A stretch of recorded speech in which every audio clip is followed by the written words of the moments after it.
আমরা নজর রেখেছি যে খবরের দিকে। সন্দেশখালী থানার সামনে ধর্নায় বসেছিলেন সুকান্ত মজুমদার। শেখ শাহজাহানের গ্রেফতারের দাবিতেই অনড় ছিলেন সুকান্ত মজুমদার এবং ইতিমধ্যে তাকে সেখান থেকে তুলে ফেলা হয়েছে। সে সম্পর্কে আরো বিস্তারিত জানবো। ফোন লাইনে রয়েছেন প্রতিনিধি সঞ্জিত চক্রবর্তী। সঞ্জিত, আমরা জানি যে সুকান্ত মজুমদারকে ইতিমধ্যেই কিন্তু সন্দেশখালী থানার সামনে থেকে সরিয়ে ফেলা হয়েছে। এই মুহূর্তে কি আপডেট রয়েছে? দেখো, 144 ধারা রয়েছে সন্দেশখালী ত্রিমণি বাজার এলাকায় গোটা, যেখানে সুকান্ত মজুমদার আজকে যখন জামাকালীতে আছেন বসিরহাট সংসদনগরে বিজেপির পরিবারের সঙ্গে দেখা করে, তখন সেই সময় কিন্তু দেখাই যায় তাকে 144 ধারার কথা বলা হয়। তিনি একের অধিক গিয়ে ওখানে গিয়ে যখন প্রথমে বিজেপি পরিবারের সঙ্গে কথা বলেন, আশ্বাস দেন পরিবারের পাশে থাকার, তারপরেই কিন্তু তিনি হঠাৎই সন্দেশখালী থানার সামনে ধর্নায় বসে যান। এই নিয়ে কিন্তু রীতিমতো কিন্তু একটা পুলিশ মহলে চাঞ্চল্য ছড়ায়। ঘটনাস্থলে পুলিশ তাদের প্রথমে 5 মিনিট সময় দেয়। 5 মিনিট সময় দেওয়ার পরে বলে তাকে তুলে দেওয়া হবে।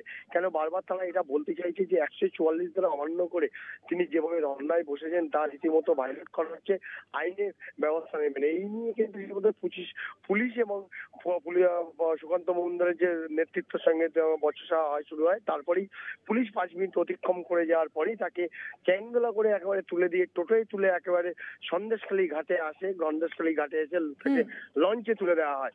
ইতিমধ্যে সেই লঞ্চ কিন্তু এখন দেখা যাচ্ছে যে বিশেষ করে সন্দেশখালী থেকে ধামাখালীর পথে আসবে, সেখানে বিশাল একেবারে সঞ্জিত, অর্থাৎ যেমনটা জানা যাচ্ছে যে লঞ্চে করে কিন্তু ধামাখালীর উদ্দেশ্যে নিয়ে যাওয়া হচ্ছে বিজেপির রাজ্য সভাপতি সুকান্ত মজুমদারকে। ধন্যবাদ তোমাকে সঞ্জিত।